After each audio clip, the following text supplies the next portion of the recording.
Selam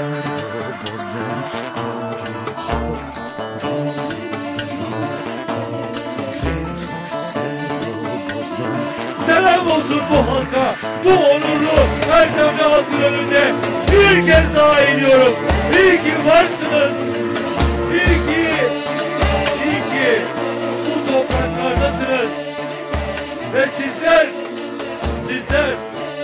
Orta Doğu halklarının, sizler Türkiye halklarının umudusunuz. Umudunuzu yalnız bırakmayın.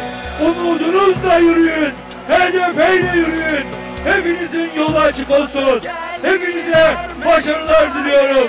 Serkeftin yameye, serkeftin yameye.